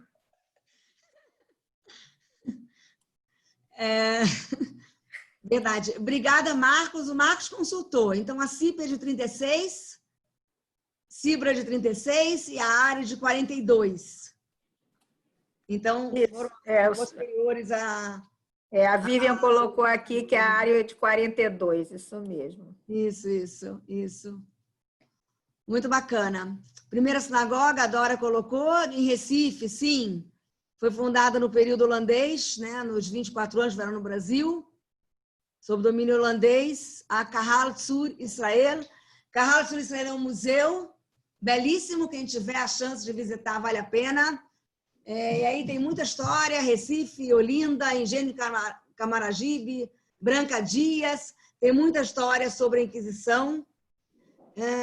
A sinagoga, não sei se está funcionando como sinagoga, eu soube que tinha bar mitzvah de vez em quando, mas não é uma sinagoga ativa, né? Não tem minyan todo dia. Já a Sharam HaShamayim, que a gente falou de Belém, de 1824, ela continua sendo uma sinagoga ativa, então ela é vista como a mais antiga sinagoga ativa aqui no Brasil. O que mais, gente? Mais histórias, eu adoro história. Já falei, eu adoro falar desse assunto, porque é a nossa história, né? É isso. Eu cresci ouvindo e é a nossa história. Peraí. A Ita diz o seguinte: sou filha de imigrante. Parabéns, Ilana. Sou filha de imigrantes da Polônia e da Bessarabia que se estabeleceram em Petrópolis. O primeiro casamento na linda sinagoga local foi o dos meus pais. Em Petrópolis, eu não sei se a sinagoga ainda está ativa, né? Eu sei que o que tem lá é Yeshivá. Alguns judeus, são judeus morando em Petrópolis, mas acho que são muito poucos. E isso acabou acontecendo, né, com as cidades, né? Eles acabaram migrando, né, no interior de São Paulo para São Paulo, os filhos vieram estudar e quiseram procurar a comunidade, precisavam fazer shidur, os filhos precisavam casar, e aí começaram a vir, no Rio a mesma coisa, então acabaram indo para o Rio de Janeiro, que seria o maior centro, né, do estado do Rio. Marlene, Ana Marlene, eu acho que ela queria falar alguma coisa.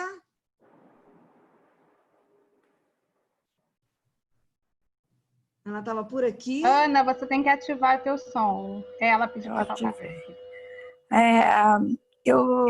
Ilana, Oi! é um prazer para mim escutar você.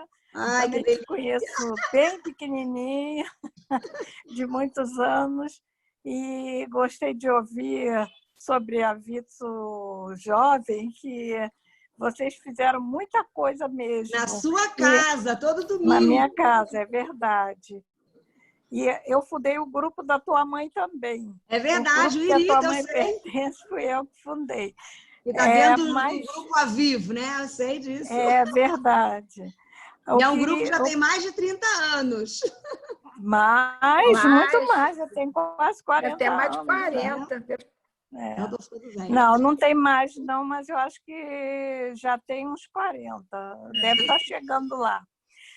O que eu queria falar é sobre o meu sogro e o sogro da Nelly. Ele veio da Rússia muito jovem, sozinho, e ele conseguiu trazer a família dele toda já no final, em 38, 39, que eles chegaram aqui no Brasil.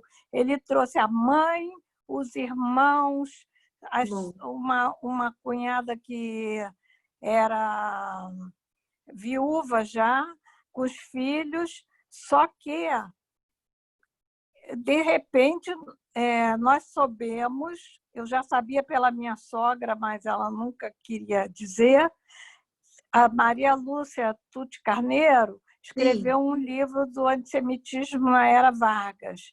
E a segunda família que estava lá era a família Starek, que realmente ela diz que eles não conseguiram entrar no Brasil porque havia essa lei que não deixavam, e tinha uma carta assinada pelo chanceler Oswaldo Aranha, dizendo que eles não podiam entrar no Brasil.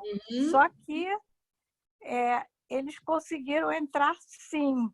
O meu sogro, com certeza, ajudou muito, precisou, mas ele morava em Natal, no Rio Grande do Norte, conhecia o interventor de Natal, e ele conseguiu trazer a família toda, salvar a família dele toda, que veio da Rússia. Olha só que maravilha! E graças a Deus, né? Porque anos depois, infelizmente, aconteceu o que aconteceu e muitas famílias sucumbiram na Shoah, né? Lembro muito da sua sogra, frequentei muito elas, com os seus filhos, com os filhos da Nelly, com o Claudinho. É isso aí. Só complementando essa história que a Marlene contou, uma parte da família, quer dizer, uma tia e uns primos do meu marido, né, do marido da Marlene, passaram pela Alemanha em direção ao porto, né, para pegar o navio, estavam vindo para o Brasil, eles passaram na Alemanha exatamente no dia da Noite dos Cristais. Uau. E eles passaram nesse dia, mas a polícia estava muito ocupada quebrando as vitrines e eles conseguiram passar, não sei se eles passaram de trem, eu não sei como foi, mas eles conseguiram chegar no porto. Passaram só de trem rumo à Itália. O Celso está complementando aqui que eles passaram de trem e chegaram no porto na Itália e conseguiram chegar aqui no Brasil. Foi uma parte desses parentes que a Marlene acabou de contar. São essas coisas que acontecem, né, que não tem explicação, é a mão lá de cima. Né? E a Noite dos Cristais foi realmente um marco. Né? Depois intensificou mesmo toda a imigração da Alemanha e um tempo depois, os judeus, infelizmente, não conseguiram mais sair. O que mais? Alguém mais? A Dora está dizendo aqui que quantas bananas, minha mãe dizia que pensavam que a fruta era caroço. Queriam comer a casca e jogar fora a fruta, que achavam que era o caroço. E essas coisas aconteciam mesmo. Minha avó contava quando chegou na escola, a minha avó materna veio pequena, com 11 anos, e as meninas, né, ela não falava nada de português, faziam assim com a mão, chamando. E ela dizia que na Rússia, quando você fazia esse movimento, era para ir embora. Então, ela chegava em casa triste, chorando, achando que ninguém queria falar com ela. Então, são alguns... É a cultura, né, do lugar que eles não conheciam ainda. É isso aí. Mas alguém quer falar, quer perguntar alguma coisa? Alguém levantou a mão? Uma senhora levantou a mão aqui. Aqui... Rodrigues, faço parte da comunidade portuguesa aqui na Holanda. Muito comum ver judeus das famílias Rodrigues Pereira Nunes Bueno de Mesquita, Rodrigues Nogueira, a minha, e eu. Gostaria muito de ouvir mais sobre a nossa comunidade brasileira, falar sobre os sefaraditas portugueses, tema complexo. Olha, vamos tentar fazer uma outra palestra, porque esse é um assunto tão grande, né, Ilana? Só para não deixar ele, eu prometo que é 1 minuto, só para não deixar ele sem resposta. Então, os holandeses, né, invadiram Pernambuco, liberdade religiosa, 24 anos, sinagoga foi fundada, Carrado sobre Israel, portugueses chegam em 54 e expulsam os holandeses. Os judeus que aqui estavam, uma parte ficou, foi para o interior, para Minas, uma parte... tenta ir para a Holanda e acaba parando em Nova York, e uma parte vai para Amsterdã. Essa parte que vai para Amsterdã funda a grande sinagoga portuguesa de Amsterdã, todas as atas da Carrado sobre Israel estavam em Amsterdã, o Rabino Abraham da Fonseca, que se torna o chefe, né, o presidente do Sanedrim, do Supremo Tribunal Judaico em Amsterdã, e essas famílias que continuam, né, que vieram do Brasil, que continuam junto com os holandeses a formar a comunidade judaica de Amsterdã. Então, judeus brasileiros que chegam a Amsterdã. Detalhe, na construção da sinagoga, eles importaram para o Brasil. Então, tem uma parte da sinagoga portuguesa de Amsterdã que ela é feita em pau-brasil. Né? Tamanho amor desses brasileiros judeus que acabaram tendo que sair do Brasil. Tá? Então, só para não deixar, acho que mais uma live vale a pena, mas só para não deixar sem resposta. Eu queria falar, a gente estava falando de imigrantes, de deixar família sozinhos, uns trouxeram família, outros não, e eu quero dizer que eu tive o privilégio de conviver com os meus avós. Né? Esse foi um privilégio que talvez meus pais não tiveram, né? Meus pais não tiveram, teve só uma avó do lado do meu pai, uma avó do lado da minha mãe, que ficaram na Europa e, infelizmente, né, a minha avó teve os pais aqui, mas meus avós não. Infelizmente, foram assassinados na época do Holocausto, então eu tive o surto de conviver com os meus avós e conviver e conhecer toda essa história maravilhosa. Né? É isso. E a Dani está dizendo aqui... A Dani colocou meu aqui... filho, olha, meu filho foi em 2018 para a escola Sim. Eliezer aqui do Rio, eles foram conheceram o memorial, ele adorou. Eu mostrei tua foto, ele acha que você estava, não tenho certeza. Sim, a escola mas eles Eliezer? acharam... Isso. Ótimo. Quando Eles eu falei, acharam bem legal. lembra que eu falei? Veio uma pessoa paulista e tal, né? Veio conhecer o memorial. Na verdade, foi o Rogério, né? Hoje ele é rabino na CIP. Né? Ele era coordenador ou diretor de área judaica do Eliezer. Ele veio, ele estava em São Paulo, veio conhecer.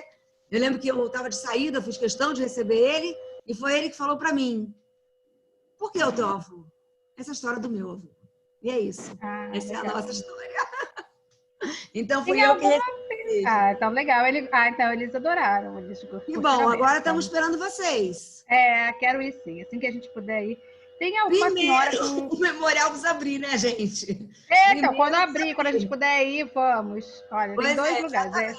Memorial e também Recife também está na lista. Vamos fazer excursões, Vitor. Vai ter excursão, vai ter uma excursão. Excursão vai acabar junto também. Aí vocês vão parando nos centros Vitsu, né? Vai de... Isso. Tem uma senhora com o iPad de Roberto pedindo para falar. Não... Ela levantou a mão. Ela não tem o qual ela está pedindo. Fale. Vamos lá. Eu vou falar. Eu tenho tanta coisa para falar que eu não sei nem onde começar. E, na verdade, eu adorei a palestra e me lembrou muito o Bom Retiro, onde eu nasci.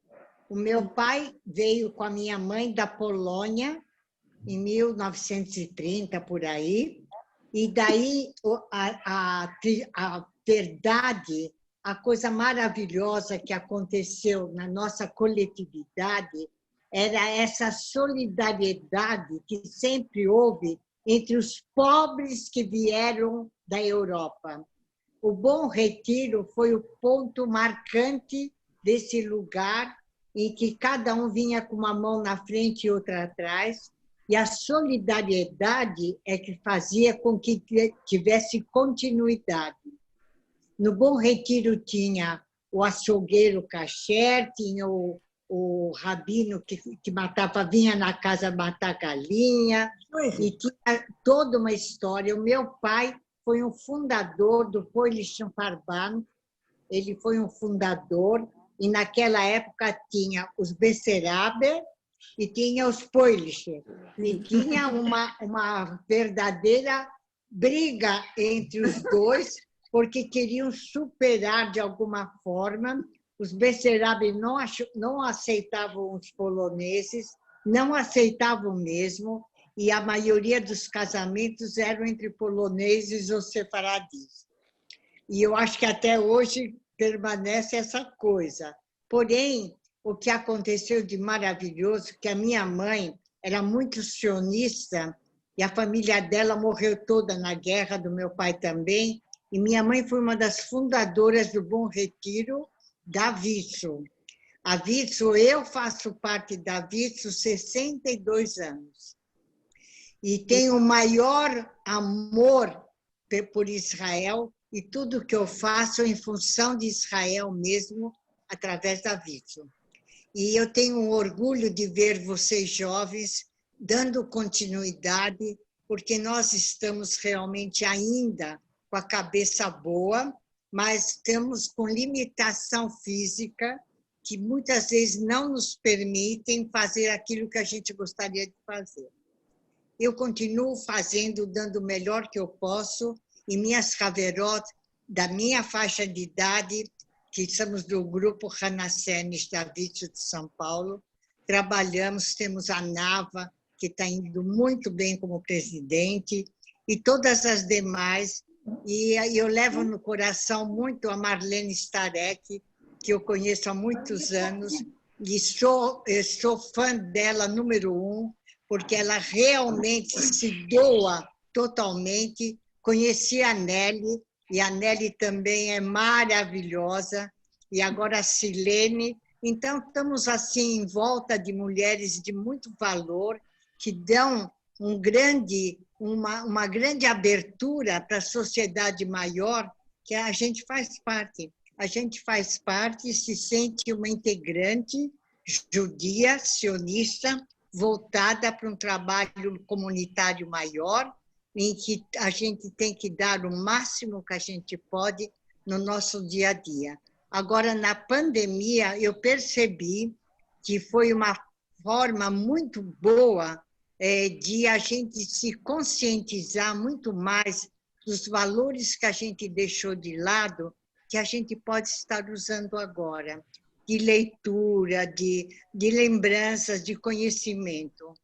Então, eu não quero ocupar espaço, acho que já falei demais, e o que eu tenho dentro de mim, a herança que eu peguei da minha mãe, que ela ficava com meus filhos pequenos para eu ir trabalhar na Vitsu.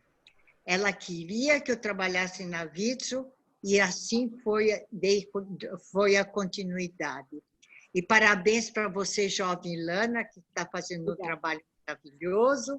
Fico muito orgulhosa de ter me dado a honra de falar alguma coisinha. Obrigada, um beijo para todas. Muito obrigada pela sua participação. Obrigada. Obrigada a você. Você é sempre ativa aí em São Paulo. Muito obrigada mesmo. Obrigada, obrigada. Eu estou vendo aqui que a Tereza quer falar. É a Tereza Lankman? Quem é? É, a Tereza Lankman e a Raquel também queria dar uma Raquel, né? A palavrinha. Raquel Schwartz. Só que elas têm que ativar, elas têm que ativar o som. O microfone. Elas ativar o microfone. Raquel, ativa aí o seu microfone.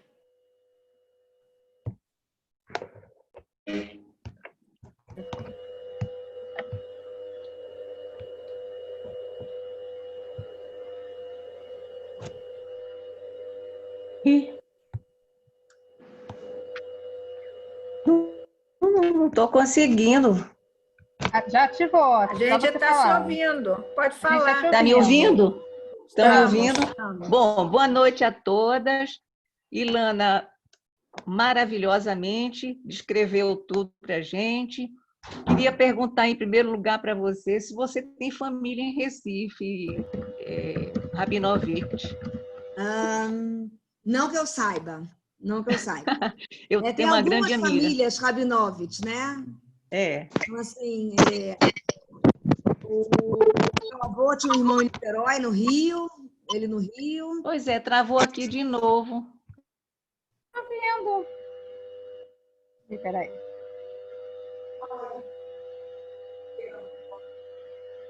Agora. Pois é, já se passou tanta coisa que eu queria falar, já me perdi também, porque foram tantas... foi variado, aí os assuntos todos maravilhosos. Pois é, eu sou oriunda de Recife, de Pernambuco, mas moro já aqui há 43 anos. Mas você mora onde? Fui de Recife, Pernambuco. Mas você mora onde hoje? Mora no Rio. Rio? Eu estou em Janeiro, Rio de Janeiro. Eu moro aqui, mas também acompanhei a Vitsu desde pequena, quando tinha aquelas... Minha mãe colocava pratos para a gente fazer doações, as senhoras faziam doações nos pratos. Então, se recolhia dinheiro dessa maneira. Mas meu pai também veio da Bessarábia, era um clapper, mas junto com o irmão e mais um sócio, eu fico assim impressionada como é que também não sabia ler e escrever, mas conseguiu estudar alguma coisa e tornou-se um dos maiores empresários de Recife. Ele distribuía para todo o norte e nordeste os morros do Paraná. Você vê, e era queridíssimo no comércio todo. Então, os vizinhos todos eram assim adeptos dos judeus. E nós temos muito orgulho de ser judia, de ter tido essa educação e de ser Vitsu. E aqui continuamos também sendo Vitsu. Ok, um beijo para você e boa sorte. E quando você fala, né, de que não sabia ler, escrever e conseguiu mesmo assim, eu só tenho uma resposta para te dar. Aida Chekhov. Com certeza, com certeza, com certeza, com certeza. É isso mesmo. Aida Chekhov. É isso mesmo. Tereza, você está aí? Estou sim. Mari, você queria falar? Posso dar uma palavrinha? Claro. Então, um instantinho. Eu estou, acho que desaparecida aqui. Você está me vendo? Estamos te vendo, estamos te vendo. Estamos te vendo e te ouvindo. Estamos. Então, tá ok. Ilana, primeiro, um prazer imenso. Sobrou alguma coisa de algum dia? Eu sei, sua mãe, trabalhamos juntos, e quero falar assim, muito bem da sua mãe, da Dorinha, que é assim que a gente a chama, e também da sua avó Frima. Eu morei em Cascadura e quero recordar alguma coisa que a Vitsu fazia. Sua avó Frima foi uma das fundadoras da Vitsu em Madureira e Cascadura. E a minha mãe estava junto. Quando elas faziam os chás, era muito interessante. Não tinha buffet.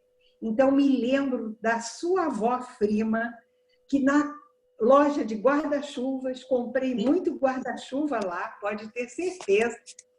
Então, fazíamos doces para o chá da tarde, em que a Vitsu fazia para reunir as mulheres e angariar os fundos. Parabéns, Ilana, muito obrigada. A Dorinha, com o maior prazer, estivemos juntas durante muito tempo, trabalhando, e a sua avó Frima, que tenho assim as melhores recordações, e ao seu avô, Daim, com a loja de guarda-chuva. Obrigada, Ilana. Muito obrigada, Tereza. É um prazer te ver. E são histórias, são muitas histórias, né? Muitas. Ilana, vou contar uma história pequenininha. Semana passada, mexendo nos documentos, encontrei um documento do meu sogro, do passaporte que ele chegou. Qual não foi a minha surpresa? Na página contrária, a primeira página, tem um carimbo do segundo dia que ele estava no Brasil, que o Fromfarain o recebeu. Foi a entidade que o recebeu para que ele pudesse ter um abrigo. E está lá, Fromfarain. Muito bonito. Que bacana. Esses são documentos que devem ser guardados e passados, porque realmente a comunidade abraçou, a comunidade recebia, né? E eu acho que é isso que a gente tem que passar hoje também, né? Essa ligação, esse vínculo comunitário, né? Que sempre existiu. Ilana, eu acho que o vínculo que até foi muito falado, né, de solidariedade, que eu acho que é a coisa que mais a gente está precisando no momento, foi uma coisa que a comunidade Cascadura, Madureira, de uma Keilá, porque Madureira é Keilá, a gente está precisando retomar para que a gente tenha muita força de caminhar. E se sentir como comunidade, né? Isso é o mais importante. Exato. E aí, você falou da minha avó fazendo os doces, né, na loja. Ela fazia os doces e o meu avô preocupado com a escola. Então, era na loja também, que eram as reuniões da diretoria da escola, preocupados de como eles iam fazer como iam pagar os professores, como iam organizar. Então, Ilana, porque os sionistas e os progressistas naquela época era uma briga que eu via como uma coisa de briga. Hoje em dia não acho, não. Acho que enquanto houver dois lados, os dois lados estarem ali querendo ocupar algum espaço, deixar o espaço vazio é que não pode. Exatamente. Exatamente. Seu avô e sua avó foram muito presentes dentro da comunidade de Madureira. A Escola Judaica de Madureira, a Vitsu de Madureira, deve muito aos seus avós. Tá? Obrigada, Tereza, pelo depoimento. Nada. Obrigada a você, Ilana. Um beijo grande. Obrigada. Nelly, não estamos ouvindo. Desculpa, eu tinha desligado o microfone. Mais alguém quer falar? Que eu acho que nós já estamos chegando a 2 horas de papo. A Ilana já deve estar cansada. Não, eu não estou cansada. Eu adoro, e por mim eu ficava aqui a noite toda. Pois é, a gente podia continuar a noite inteira contando história. Nelly, agora já tem excursão para Recife e tem excursão para São Paulo também. Então vamos criar Vamos criar a coordenadoria de turismo da Vitso. Ótima ideia. Organizar essas excursões, porque o que tem de gente querendo viajar, ninguém aguenta mais ficar dentro de casa. Vitso Tour. Vitso Tour, isso. Vamos criar. Gente, mais alguém quer falar? O Mauro Cohen está dizendo aqui que tinha um tio que veio de lá da Bessarábia, Manuel Perelberg. Já faleceu há muito tempo. O esposo da minha tia, Margarida Mizrahi Perelberg, da Bessarábia, porque ele ouviu falar muito em Bessarábia aqui. Porque muitos judeus vieram da Bessarábia no começo do século, né? Então, eles fundaram sinagogas, inclusive a sinagoga, a primeira de São Paulo, foi por judeus da Bessarábia. Então, realmente tiveram uma grande participação nessa fundação, né, da comunidade judaica também. E eu queria fazer um parênteses aqui. Se falou de sionismo, né, de trabalho. E eu quero dizer que nos Teitlers da Bessarábia, e eu tenho um exemplo como os Teitlers dos meus avós, Dom Breven, não sei se alguém veio de lá, eram os Teitlers muito sionistas, né? E ali os jovens dos movimentos juvenis iam fazer Shnat Achshara. O que é Shnat Achshara? Iam passar um ano, como era um Teitlers agrícola, iam passar um ano para aprender a mexer com a terra e para poder ir para Eretz Israel. E estarem prontos, né? Que nós conhecemos como os Halutzim, os primeiros das Aliot que foram para Eretz Israel.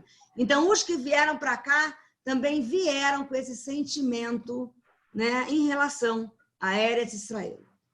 Né? Um sentimento que já vinha, né? Não apareceu de repente. Né?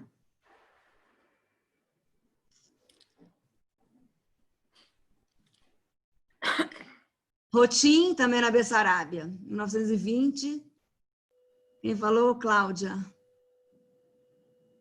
Gostaria de falar? Quem? Olha, estão pedindo para a viagem ser para a Holanda também. Vamos para a Holanda, tá ótimo, olha.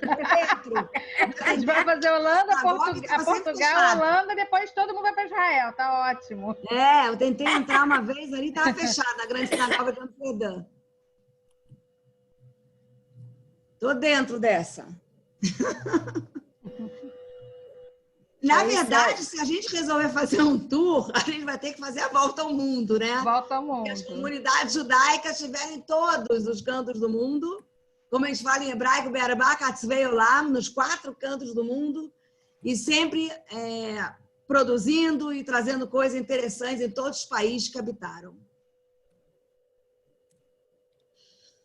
A Snog ainda está fechada. Qual delas?